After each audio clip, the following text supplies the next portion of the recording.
Everyone, and thank you for attending another great STEAM Universe webcast. My name is David Nagel, Editor-in-Chief and Editorial Director of the Education Technology Group here at 1105 Media. This event is brought to you today by STEAM Universe and made possible by our sponsor, Aruba Networks. For today's presentation, I'm very pleased to introduce Dr. Julie Evans, CEO of the highly respected education nonprofit Project Tomorrow. Dr. Evans will be revealing new data from the very latest iteration of the Speak Up survey, a national research effort aimed at creating a dialogue about the issues surrounding tech in education. Today's presentation will focus specifically on EdTech as it relates to STEM and STEAM education. This is, by the way, a follow-up to a webcast we put on last year on this topic using the previous Speak Up survey. You can find that webcast archived at steamuniverse.com/webcast. Thank you again for joining us today. Before we get started, I'd like to cover a few housekeeping items. First, if you would like to enlarge the slides, look for the square icon in the top right corner of the slide window. You can also view the presentation in full screen mode by clicking the squared arrows icon. If you would like to submit a question at any time, just look for the question field to the left of the slide window, type in your question there and hit submit. We will field questions at the end of the presentation. But please do get those questions in before we reach the end of the presentation so that we have time to look them over. If you have any technical difficulties during the session, look for the yellow question mark icon below the slide window. Click there for technical assistance. If you'd like to download a copy of today's presentation, just look for the Resource Center just below the question field. Finally, within the next day or two, we will email you a link to the archived version of this session so you can view it again or share it with a colleague.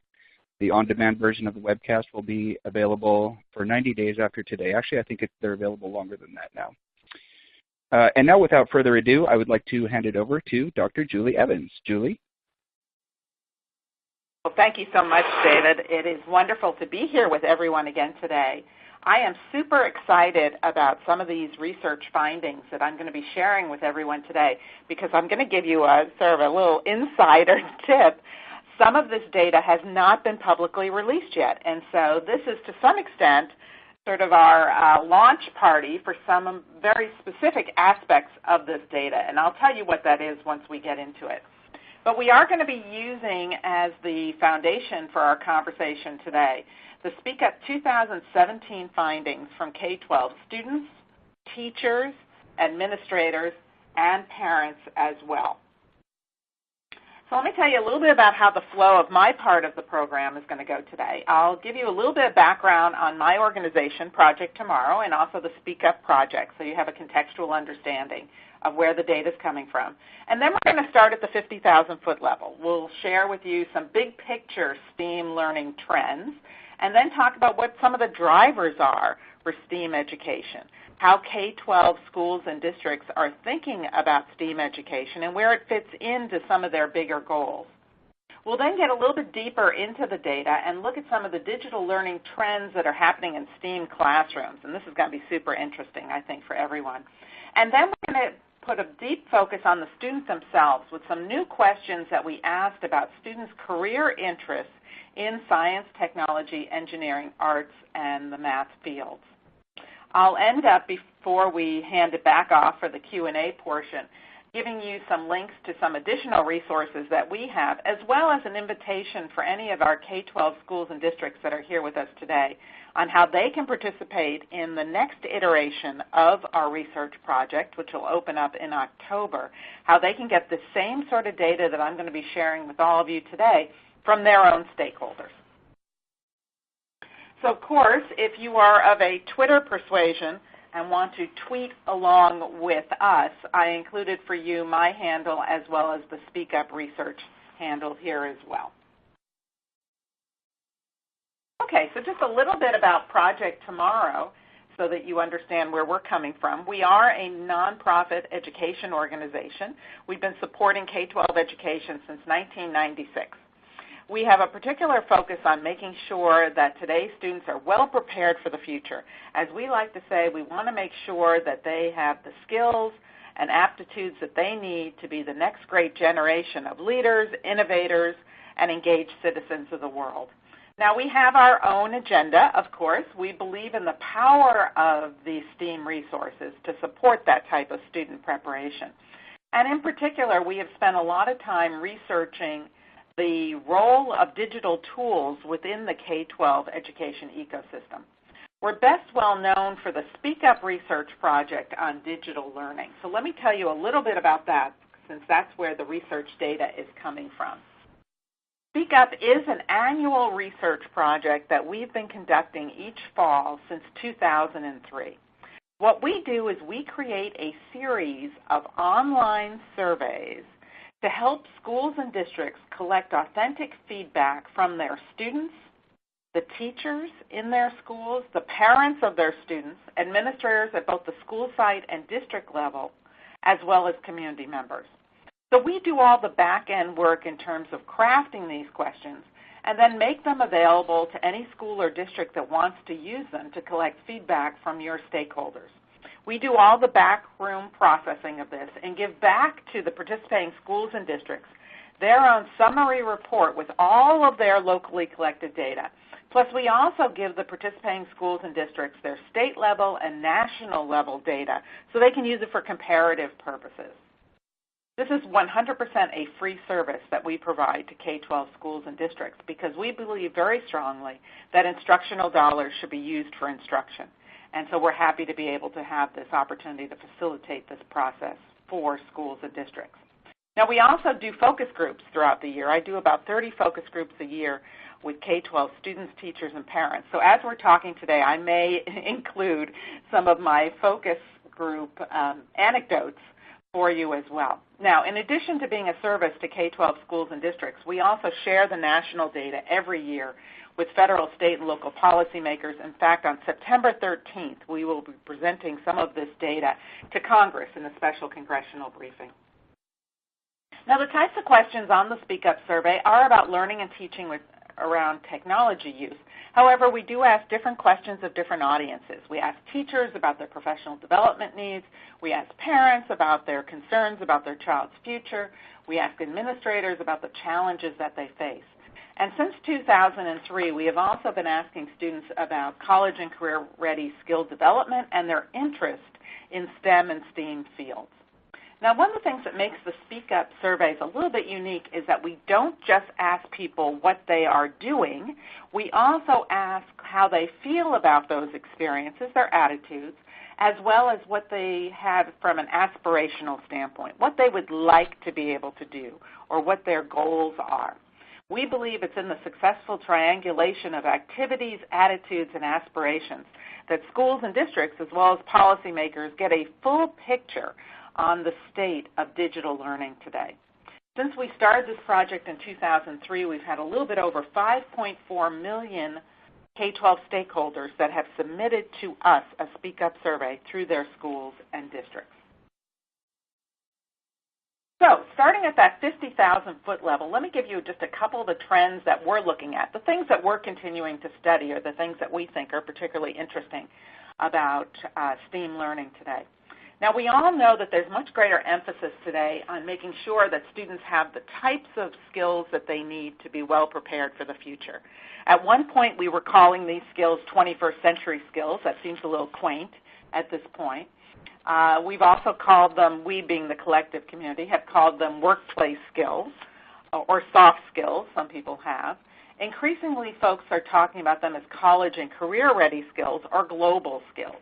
The thing that's interesting for us is that we increasingly see that schools and districts all across the country are making the linkages between the effective use of technology and student skill preparation, and we think that's particularly interesting. A lot of that is happening within STEAM learning experiences. We also know that parents are particularly concerned about that skill level development. In the past, parents have told us that one of their greatest concerns about their child's education or their child's future is that their child is not learning the right skills to be successful in the future. And so those new expectations for parents are also creating some new demands on our K-12 schools and districts. We've seen a great deal of interest in new learning models and personalized learning, and that continues to be fueled by some of the above-mentioned comments as well, this need to focus in on student skill development and these new expectations from parents. I'm particularly fascinated by the increasing role that students are having as content creators and the satisfaction they're getting from content creation and not just being consumers of content. And of course, we're all concerned about the social justice issue of internet connectivity at school and at home. Now, the other thing that's interesting, particularly around career exploration, is that there is a lot of long-held assumptions, and I'm even going to dare say mythology, about how students want to learn about future careers, that I think we're going to dispel some of that today with the presentation, so hang on for that. But we're going to start off by playing a little game. So I think this is going to be fun. I'm assuming that you all know how to play Jeopardy! We're going to start off with a particular Jeopardy! Category. We're calling it Students' Digital Lives. What I'm going to do is share with you a profile from the Speak Up data of a particular type of student.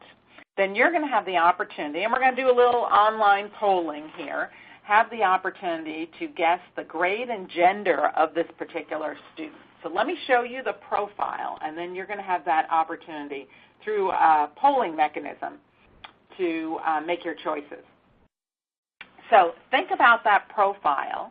Think about this profile as we're looking at this. So for this particular student, they have their own tablet at home, but they use a Chromebook at school. They would rather use their own mobile device at school rather than a school-provided device. They are using that mobile device to read online books and articles. 45% of this profile say that they are interested in a job in a STEAM field, and 51% say they would like to learn how to code or do computer programming. They have a strong belief that playing online or digital math games would improve their math skills. And they believe that one of the benefits of using technology within the learning environment is that they have the opportunity to collaborate more with their classmates. So do you think this is a third grade girl, a sixth grade boy, a ninth grade girl, or a 12th grade boy? So go ahead and make your choice here. As I said, third grade girl, sixth grade boy, ninth grade girl, or 12th grade boy. In the meantime, what I'm going to do is I'm going to share with you again that profile just so you can have that front and center and understand what we're talking about. Again, as I've been saying, there's a lot of interplay, and we see it in our data. There's a lot of interplay between the use of technology, the effective use of technology, and students' interests in STEAM or STEM topics. The other thing to keep in mind when you're thinking about this student is that it isn't all just about what happens during the school day. For today's students, learning is a 24/7 enterprise. And so school is one part of it, but in fact a lot of their learning increasingly is happening on their own time from a self-directed standpoint. So again, I hope you've had the opportunity to vote. Third grade girl, sixth grade boy, ninth grade girl, or 12th grade boy. Let's see what our results look like here. Well, this is fascinating. So it looks like the crowd favorite here today is sixth grade boy. 43.8, 44% of our participants here today chose the sixth grade boy. A slightly smaller percentage, about 3 out of 10, chose third grade girl. 1 out of 5, a little bit more, chose ninth grade girl. And then folks just were not sold on this as a 12th grade boy. You may be surprised to learn that this is, in fact, a third grade girl. And so this gets to that point that I was trying to make about the fact that quite often, particularly around the use of technology, and even more so around STEAM career interests, that we make assumptions based on maybe past knowledge or what was the environment of the past. But we know that for today's students, their experience with using technology is changing their perception of the world and also changing how they want to approach learning.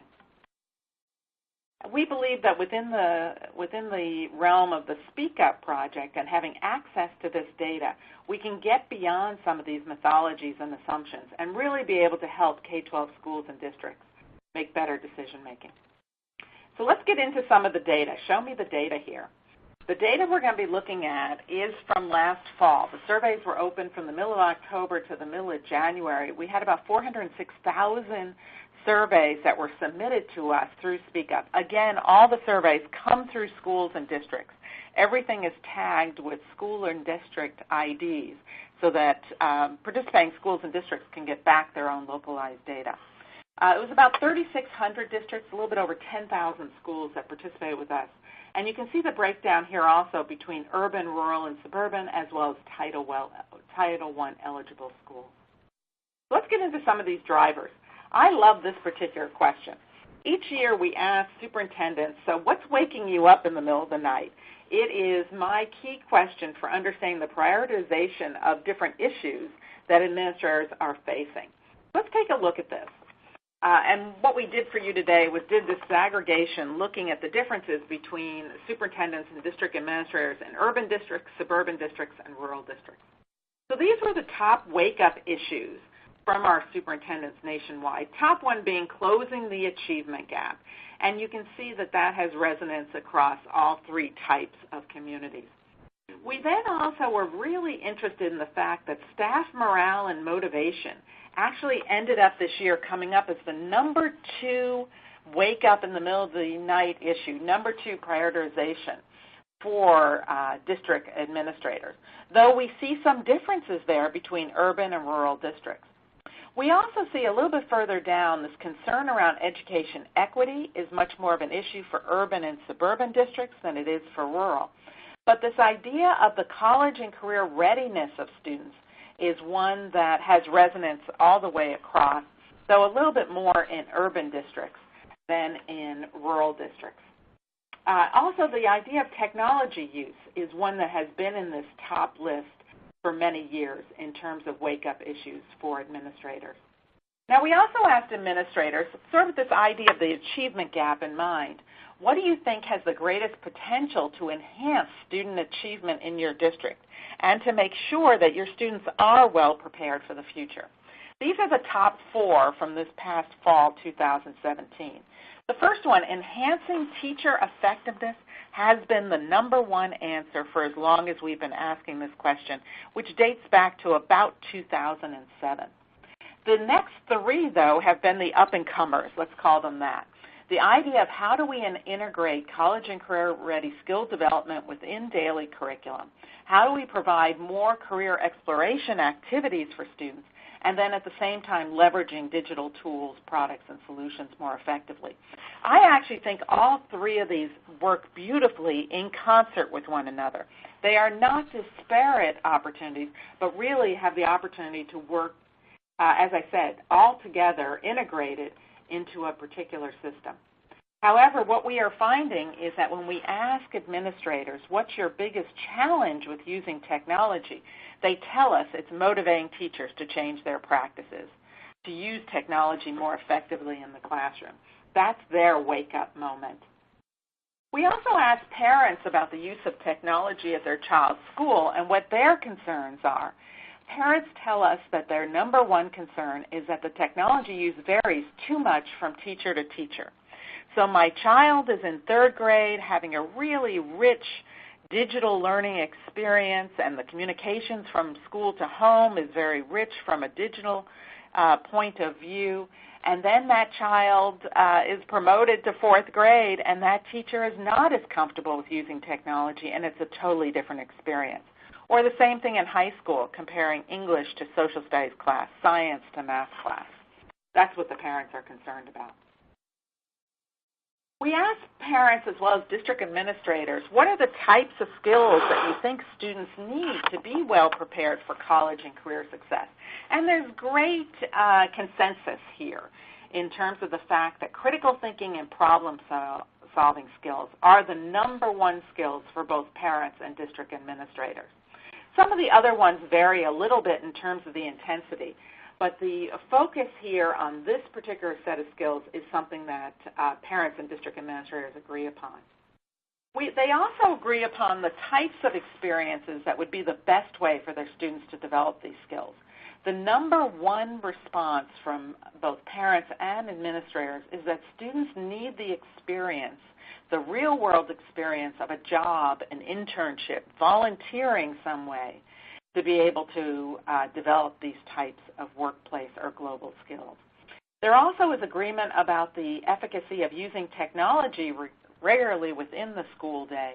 And then I was particularly struck by the detail in terms of the types of experiences that both parents and administrators think students should have, whether that's learning coding, taking advanced science and math classes, career technical ed classes, or even pursuing artistic or performance interests. These key drivers really focus in on these four top issues: that desire to close the achievement gap, the concerns that parents have about their students and skill development, the need to integrate college and career-ready skills into the everyday curriculum while at the same time increasing the effectiveness of the use of technology. So let's talk a little bit more, taking that technology data bit as sort of a stimulus. We'll take a look at some digital learning trends in STEAM classrooms. And what we did this year is really interesting. We took a look at not just all classroom teachers, but also teachers that identified themselves for us specifically as math teachers, science teachers, and teachers in various art forms, art classes or art areas is I guess what I'm trying to say. So we're going to do a deep dive into what we learned from those particular types of teachers and all teachers in general. So one of the questions that we ask teachers each year is, what types of digital content are you using in your classroom? So this is really interesting to look at this disaggregation here, again, from arts teachers, science teachers, math teachers, and then all teachers. So we see a couple interesting trends here. We know from our data over the last couple of years that there's been a huge explosion in teachers using videos that they find online in their classroom. Now, we also know not all of that usage has been highly effective. Some has. I've seen some fabulous examples of the use of video product in the classroom to stimulate conversations, to activate students' knowledge, to bring difficult concepts to bear to the classroom. So we see a lot of that in classrooms today. We also are seeing greater interest in the use of online or digital games to be able to support instruction. And that seems to be favored here by science teachers and math teachers and general teachers. And I think that it's probably more of a matter of subject matter or maybe even a product in the market in terms of a little bit of a less interest on the part of arts teachers using that. Now, it also is interesting to look at, of course, where subject areas influence this. And so this idea of animations and simulations, 76% of science teachers say that they are regularly using that type of content within their classroom. Again, there's lots of interesting product that's out there, and it lends itself to the curriculum. Now, I was struck by, and maybe it's more of a question than anything else, the fact that this emerging field of teachers creating videos themselves that they want to share with their students, maybe in a flipped classroom environment, maybe in a blended learning environment, or maybe just as some type of remediation for their students, that actually the leader of the pack here appears to be teachers in the arts field. And I thought that was particularly interesting. We asked teachers about how the use of technology has impacted their effectiveness, because remember, our district administrators told us that increasing teacher effectiveness is the best way they think to close the achievement gap. So we asked teachers about the types of outcomes they're seeing on their own practice. 2/3 told us that they were better able to differentiate instruction when they have access to technology in their classroom. They're also able to create more interactive lessons. And then from a personal standpoint, they felt better organized. We know that time is always such a difficult issue for teachers and such a precious commodity that I think that that better organized, 53% of the teachers agreed with that, is one that's particularly instructive for other teachers. And then, of course, this idea of personalizing the learning experience for their students. Now, in terms of the outcomes for students, we also asked the teachers, and again, we did this disaggregation looking at math teachers, science teachers, and art teachers. So what have been the outcomes of the use of technology in your class on your students? And this I thought was also really interesting. So particularly from the teachers in the arts field, they saw that the students are developing greater creativity. Now that's particularly interesting to me because when we ask students the same question, so where do you see the outcomes from using technology in your classes, the students' number one response is often that they're developing creativity, and I don't think they're just talking about their art classes. We also see here that across the board, the teachers look at developing critical thinking and problem-solving skills as an outcome as well. And remember, that was the number one type of global or workplace skill that both parents and administrators thought was so important. Now, let's get into this math conversation, and here is some of this data that we have not released before. So you are on the leading edge of seeing this data. And of course, please feel free to share it. We're not holding it for a general release someplace else. If you want to tweet some of this out, please go ahead. So we asked parents, district administrators, and high school and middle school teachers their level of agreement with this statement. In today's global information economy, all students need to be proficient in math to be ready for college and career and or job success. And so we gave the folks levels of agreement that they could check as being most true for them. What was their reality? So the darker green are the folks that said they strongly agreed with that statement. The lighter green are folks that somewhat agree, and then the orange is a disagreement position. The gray is they had no opinion one way or the other. So this is fascinating. So we see that parents and district administrators are very close on the same page in terms of their level of agreement with this statement. Parents, in fact, a little bit more bullish in the strongly agree category. However, for the students, we actually see higher numbers in terms of disagree than their parents or the district administrators, and even a higher set of numbers about having no opinion. So only a quarter of our middle school students, in fact, strongly agreed with this statement, which we thought was particularly both interesting and maybe also a little bit disturbing or concerning to us about math education. So the next question, and this might help explain some of this, is that we asked the respondents to talk to us about why math proficiency was important or not important. And what we did for you today is disaggregate this by girls and boys, knowing that in particular there can be some differences on the feelings around math proficiency between girls and boys. And then also look at students in STEM programs. So students that were either in a STEM academy or identified themselves as being in a STEM-focused program. And then we looked at parents. And to keep it consistent, we kept it all just within the middle school data. So a couple things are interesting here. Let's go back to that critical thinking and problem-solving skill issue that we brought up several times. 81% of middle school parents said that math proficiency is important, and they're seeing the linkage into the development of critical thinking and problem-solving skills. Their students, however, did not necessarily see that. Even the students in the STEM programs have a slightly less perspective on that. They were looking at it more within the lens of future job success, future college success. So maybe part of our problem here with the math proficiency conversation is how we are articulating out the importance of math in our classrooms. If we are just talking about job success, college success, graduating from high school, you need to have so many years of math, and not talking about the relevancy of math, or not providing math learning experiences that help students see the development of critical thinking or problem-solving skills, maybe that's where we're losing some of this efficacy around math. We also asked the students what would help you be more successful with math. And again, we looked at just middle school students, and we also asked this of high school students as well as elementary students. I'm just giving you the middle school student perspective here. But please know we do have that other data as well. And here we see a couple interesting things. This idea of doing hands-on math activities and experiments is something that the students would highly value. So this question was not about what are you currently doing in math class, but what would you like to be doing. It was part of those aspirational questions.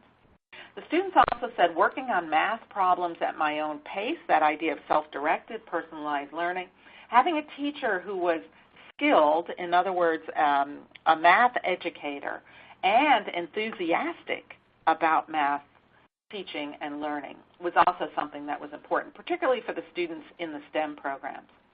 The idea of working on real-world problems, and even this idea of working with other students in some type of a collaborative, either problem-solving activity or peer-to-peer teaching was something that was particularly interesting for the students as well. Now, this idea of hands-on learning experiences and activities, of course, takes us to this conversation around makerspaces. So we have been tracking for the last couple of years interest in makerspaces, particularly in school libraries or media centers, and the role of school librarians in the makerspace movement. And look at this growth in schools reporting to us that they have makerspaces available for their students. 42% reported in fall of 2017, last fall, that they were providing some type of makerspace for their students. And we gave, let me just put an asterisk on this. We asked the librarians to report on this, and we took out of this number where they reported that their makerspace was really just a 3D printer. Now, we know in a lot of schools some folks are calling that a makerspace. We took that out of the equation. So this is more a true makerspace per the definitions that we're probably all familiar with. Now, comparative data to fall 2016, only 29% of schools said they had a makerspace like that. So we're definitely seeing greater interest and implementation of makerspaces.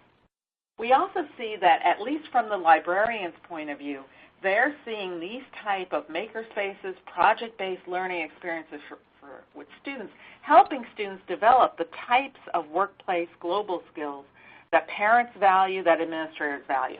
There we've got creativity skills, critical thinking, problem-solving skills, the idea of having a tangible way to apply knowledge to problems. And also this idea, which I think is particularly interesting, about increasing students' confidence or their self-efficacy in their abilities, which we know is particularly important when we're talking about some of these more difficult topics for students to master. All right, let me now take you into the student arena on this in terms of their career interest in STEAM fields. And we're going to share with you again some brand new data that I think you're going to find really interesting. So as we've been working on this, and we've been asking, as I mentioned, about career interest since the beginning of Speak Up, so relatively since 2003. And we don't just ask actually about career interest in STEAM. We also, every couple of years, this year happening to be one of those years, we ask about student interest in teaching. We also asked this year about students' interest in journalism. A different webinar, but just wanted to let you know that we also ask those type of questions. But let me tell you the story. For the last couple of years, we have been asking, prior to this year, we have been asking students a very simple question. What is your level of interest in a STEM or STEAM career field? And we gave them, again, a 5-part Likert scale in terms of their level of interest. Now, when I was doing focus groups last year with students, what I was finding, probably not much surprise to many of us here on the call today, is that there is a lot of variation in that interest when you use the term STEAM or STEM. And so we thought, you know what, we're going to ask this question differently in fall 2017. And so we broke STEAM down into its respective parts, and we asked students individually about their level of interest in science, technology, engineering, arts, or math career fields. So to be clear, rather than asking a general question about STEAM or STEM combined together, we broke it down. And we really have some really interesting new results to share with you here. So what I'm sharing with you here are middle school girls, middle school boys, high school girls, high school boys, who indicated they were very interested in these various individualized careers that make up the STEAM fields. So, for example, let's look at science. In science, we see that the percentage of middle school girls, for example, that said they were very interested in science as a career field was 26%. When they were in high school, it actually rose to 31%. So the range here is 26% to 31%, and then for the boys, it's 31% middle school boys. It actually drops a little bit in high school. For high school boys, 27%. But in general, we have a lot of parity between the genders and parity from middle school to high school around science. Now, folks, and your eyes are probably already there, look at technology and look at engineering. In both technology and engineering, the differential between girls and boys is 20 percentage points in technology and 28 to 29% in engineering. Those are very significant differences. So only 13% of high school girls say they are interested in a technology field, very interested. 33% of boys in high school say that they are interested in technology field. That gap is even larger in engineering. I'm going to save arts for the end. Math, we see the gap as being pretty close in middle school, and then it opens up. It actually is the same type of gap, 5 percentage points, but we see a drop in interest amongst both girls and boys in math career fields. And in the arts, we see the reverse. We actually see that more girls, particularly middle school girls, are interested in a career in an arts field, and same thing with high school girls. Pretty big gap there, 10 percentage points in high school. Now, this is particularly interesting because when we were asking the question, and lots of people do, and lots of people talk about STEAM, and lots of people talk about STEM, we were asking it all combined.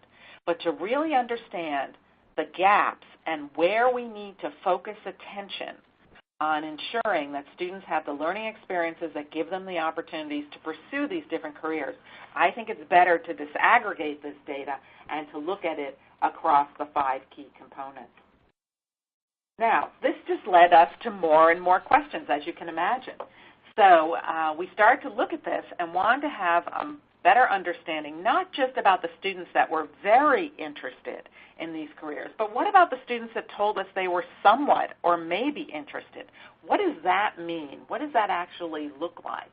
And so we also wanted to see if there was differences between traditional and non-traditional means of career exploration, if it depended on these aspirational activities, how students wanted to explore careers, did that differ by the 5 career fields? Did it depend upon that level of interest, very interested versus somewhat interested? And what role did gender play in the identification of different ways for students to explore careers? So the answer to all of that is yes. I'm going to give you a few of those data highlights, and there's much more that we could talk about here, folks.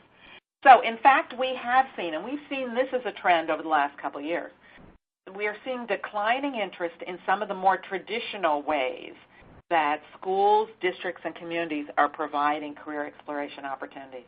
So declining interest in after-school programs, going to a summer camp, participating in competitions in particular is one that we're seeing declining. We're seeing increasing interest, again, in this through work experiences, getting a job, getting an internship, getting some sort of volunteer activity. But also interest in students actually taking field trips to companies or places of work to see what that looks like. And we are also seeing interest in the role of technology in career exploration, whether that's playing an online game, sort of a day-in-the-life type game, watching a video about different jobs, taking an online class, or following experts in social media. So we're seeing a change happening in this arena of career exploration.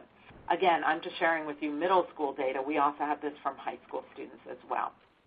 Now, in terms of differences by the potential career field, so this disaggregation by career field, we saw some commonality and some differences. So across all 3 of the career fields, science, technology, engineering, the arts, and math, top 3 activities were the same across all 3 areas: work experience, field trips to companies or where work is happening, and being taught by career professionals from those fields. So career professionals coming into classrooms to share some of their expertise. Now, where we started to see some differences was most notably around the technology careers. So no surprise here, probably. The students that are interested in technology careers were more interested in digital activities for career exploration, whether that was playing an online game, watching a video, taking an online class. Those were in their top 8. All 3 of those did not necessarily show up in the top 8 for all the other fields, though they did show up to some extent. And then we also saw that students interested in math and the arts, really pulling those 2 out individually, were actually more interested in some of the traditional means of career exploration, notably a science camp and after-school program, than their peers who were interested in science, technology, or engineering. And that probably makes sense to some extent also. So then we looked at the second way that we looked at it. Isn't this fun? We look at these things so many different ways. In terms of students' career interest. Now remember, we had levels of interest for students to agree to. They were either very interested, somewhat interested, or not interested. So we looked at both the very interested and the somewhat interested. Again, work experience trumps everything. So the students believe that the very best way to explore a STEAM career was to get a job, an internship, volunteering, as I said before. Now we also saw that the students that said they were very interested were actually the ones that were more likely to choose traditional means of career exploration than the students that were somewhat or only maybe interested.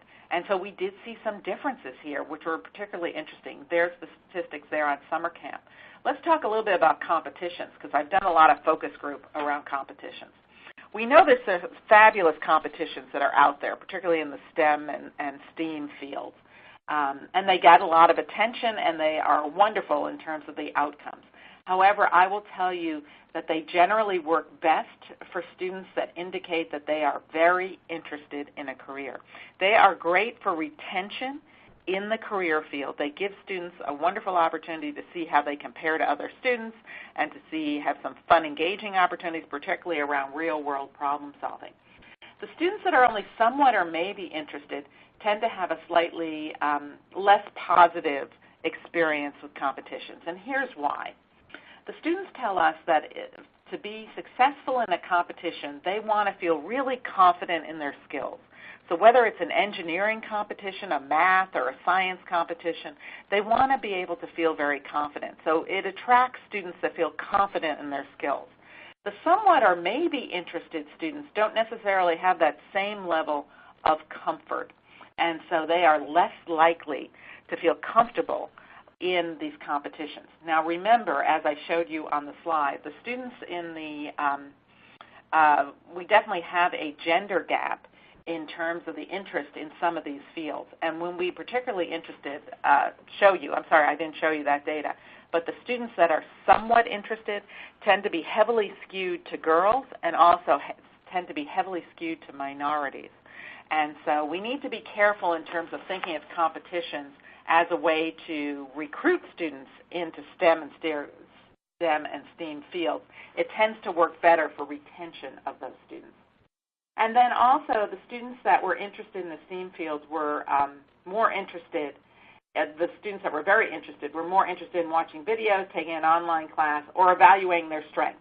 So sort of that same point that I was talking about here as well. And then finally, this gender differentiation, and this was particularly interesting to us.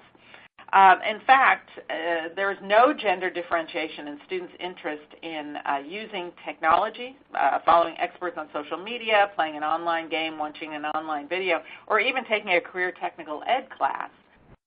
However, the games and videos parts were more heavily favored by the boys than the girls, but very little gender differentiation on those. Where we saw gender differentiation was in some of the other types of activities, which included some traditional as well as non-traditional experiences, taking field trips to companies, getting work experience, shadowing a career professional, even going to an after-school program. And then finally, in terms of coding, we have been tracking this over the last couple of years as well. We do see some differences between girls and boys in terms of their interest in coding. And that seems to start early. In fact, we even have data from elementary students that shows that gap very early on as well. It then continues up in through middle school and high school. You know, the way students want to be prepared for the world of work really comes down to a couple key statements. They want to use technology in a very purposeful way. They want it within a real-world setting. Hypothetical environments don't have the same stickiness, shall we say, as when students have the opportunity to work on some real-world, contextually relevant type problems or challenges. They like the idea of tapping into different types of tools, particularly social media. And then this idea of self-directed or personalized learning is something that is an ongoing theme from students today in terms of their evaluation.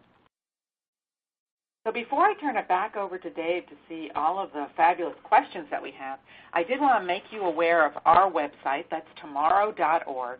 We have a lot more of our Speak Up data that's available there through reports and infographics that we create every year, so go take a look at that.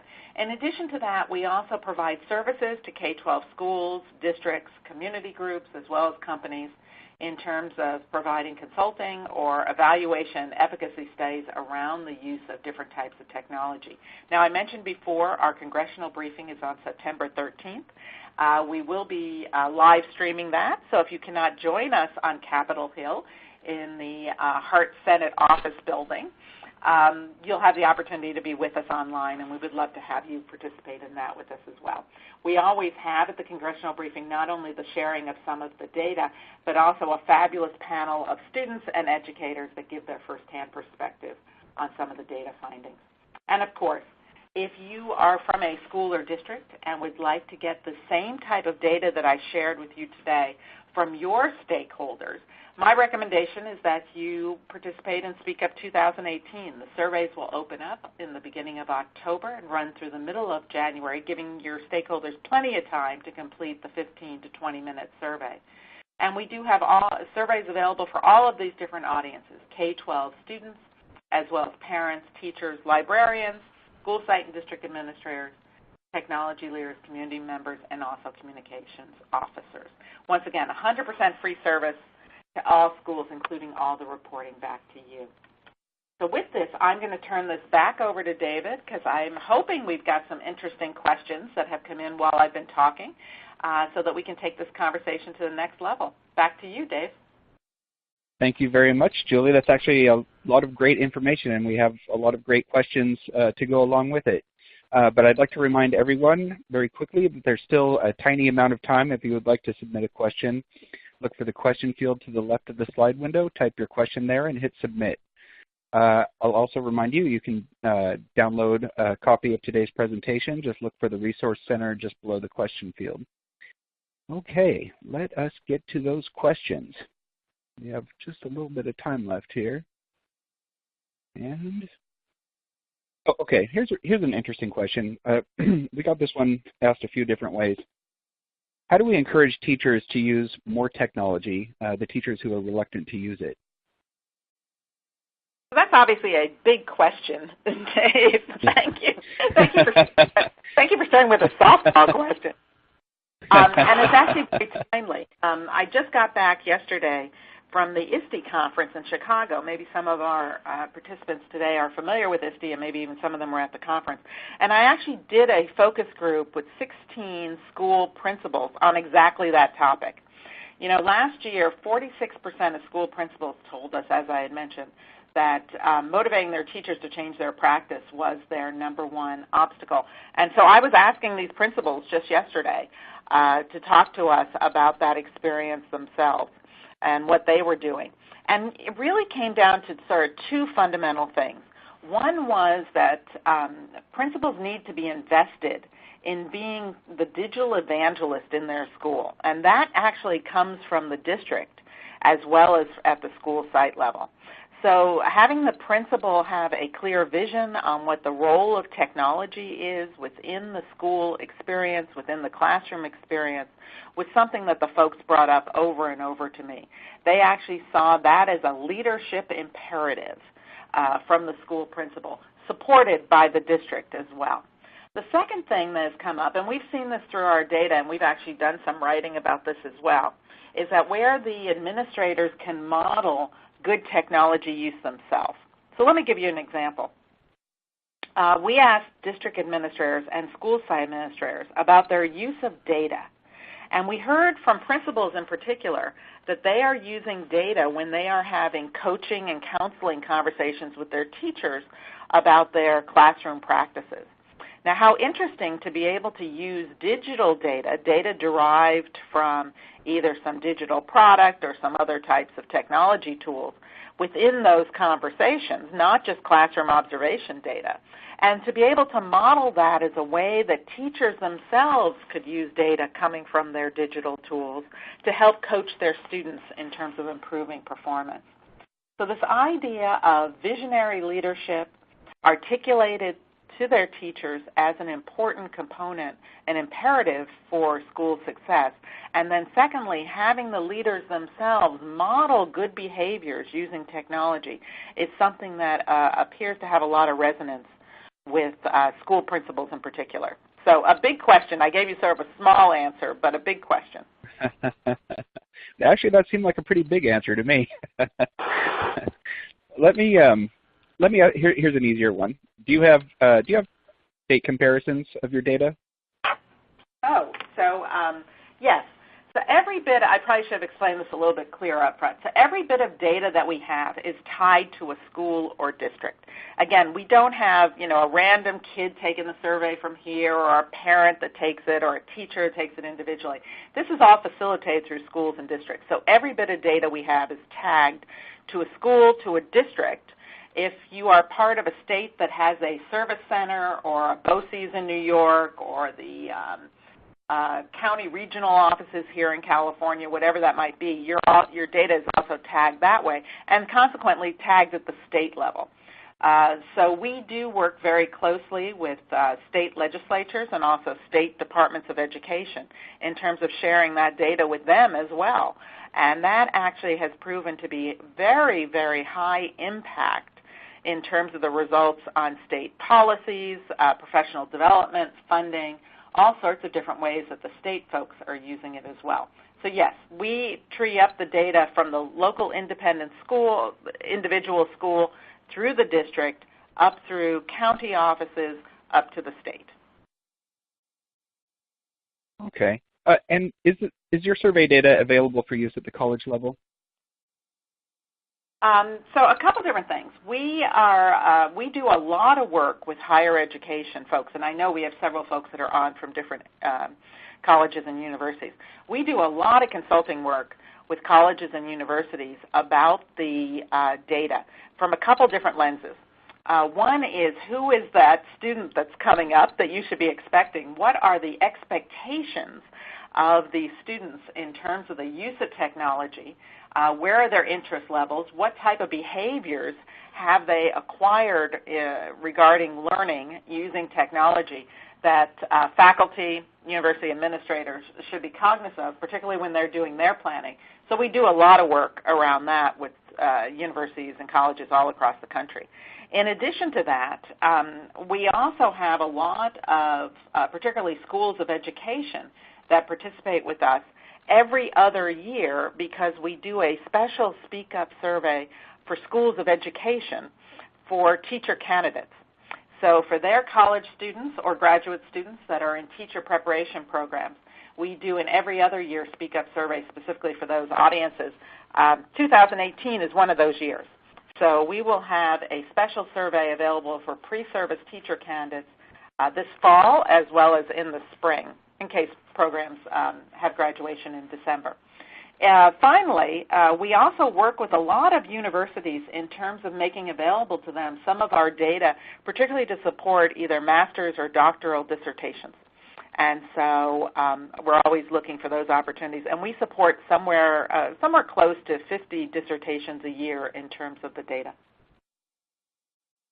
Okay, that question was from somebody who leads a digital literacy program for college students and who also asks, can you recommend apps or surveys to assess digital literacy? So the digital literacy conversation is a really interesting conversation. I'm pulling a blank for some reason. Maybe it's maybe for some reason I just can't pull something up. There are a number of different digital literacy surveys that are out there that folks have used. I can't really speak to the efficacy of them. I can't actually think of a name of one right now. I can't speak to the efficacy of them because I haven't necessarily used them myself. I know that in some cases, folks have been disappointed with some of the product that's out there and have had to develop their own. So it's probably a deeper conversation is to talk about. The digital literacy thing has changed a lot over the last couple of years in terms of expectation as to what we're really talking about with digital literacy. And so I probably need a little bit more information. I think the angle I'm thinking about is there are some surveys out there about media and information skills, which may or may not be what our audience member is thinking about today. And maybe this person can follow up with you offline Absolutely. for the presentation. Yeah. Okay. Absolutely. From another viewer, what is with the amount spent on technology, what do you think is the least thought about by superintendents? Let me rephrase that question, or the data that I shared, because we have seen change over time. So that particular question was, what's waking you up in the middle of the night? That question is less of a question about what superintendents are thinking about, but more about what challenges they are facing currently. So sometimes folks will say to me, well, why isn't funding number one, or why isn't test scores number one? All of those things are things that superintendents are thinking about. But in many cases, it may not be that they are challenged by it at this point. So we have seen technology be higher on that ranking than it is currently. The one that I mentioned, staff morale and motivation, used to not even be in the top 10, and it has moved up over the last couple of years. We believe that the fluidity in that list has to do with either policy changes or legislative changes, changes in the environment. It could be individual changes within the schools or communities. So it's more of a pulse point in what the challenges are, not so much what superintendents are thinking about. I hope that clarifies. That makes complete sense. Here's another one. Why do you think that science teachers use more digital content than other teachers? Yeah, that's a fascinating one, and one that we've been studying over the last couple of years. Actually, 2 years ago, we worked with the National Science Teachers Association on a special report and infographic to look at that. I think there's a couple different things, and so consequently, I've done some more focus group work with science teachers specifically to understand what that's all about. I think there are two things that are happening. I think, one, there is a lot of very good science-oriented or science-focused digital content that's available to K-12 schools and districts. And a lot of that product is available from government agencies, from nonprofit organizations, from different types of research organizations that have made a very specific focus on promoting their content out to science teachers. So I think it's, one, a function of product and availability of the content. The second one is, I think it gets to the changing nature of science education. And so we have seen science education change a lot over the last couple of years. Obviously, NGSS has helped with changing what science learning looks like in the classroom today. But also, I think it's a factor of science itself. So science is something that is constantly evolving, and science teachers are used to being on their tippy toes all the time, making sure that they are going out and finding what is the latest research data or the latest information so that they can be very accurate and complete with their students. That's not to say that other teachers are not up on their subject area fields, but some of the other fields may not be changing as much as science changes. And so I think that it is the proclivity of science teachers themselves to be looking for different types of content to use. And since so much product is out there in the digital content space now and also being propelled by NGSS, I think that's where we're seeing that greater usage by science teachers. All right. We are just about out of time. Do parents, the public, and legislators appreciate the difference between STEM and STEAM? I don't know if that can be answered very quickly. That's a really good question. and a question that I probably should have addressed right up front. So I think that there is, I'm actually thinking that there is a difference culturally in terms of thinking about STEM and STEAM, and also regionally.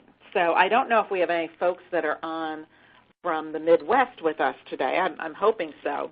But I did a presentation in the Midwest last June, just about the same time, Dave, and was talking about similar types of data. I was talking about STEAM. And at the end of my presentation, a gentleman came up to me. He was a principal at a school in Indiana. And he said, you know, within our community, the A in STEAM stands for agriculture, not arts. And I thought that was really fascinating. I had never heard that before. Maybe some other folks have heard that. So I think that we do need to be careful. My takeaway is we need to be careful when we are talking and using STEM as a phrase or STEAM as a phrase, that we are being very explicit with what we are talking about. And so I think that there is possibly there could be some confusion. Possibly there could be a lack of awareness. I think it also, what I have seen, is that some folks are thrown by the arts inclusion in STEAM until you explain to them or you give them an example of why arts is included with science, technology, engineering, and math, and what the inner actions are or the intersection points are between all of these areas. So I think that we probably need to do more in terms of driving awareness as to what these terms mean and being very clear and culturally relevant and aware that they could have different meanings in different communities. Okay, that is really all the time we have for today. I would like to thank you very much, Dr. Julie Evans, for this informative session, and I'd like to thank Aruba Networks very much for sponsoring this webcast. And I will remind the audience that in the next day or two, we will be emailing you a link to an archived version of this session and a link to the slide deck, so you will be able to access the slide deck so you can review it and share it with a colleague. Thank you all very much for attending, and this concludes today's webcast.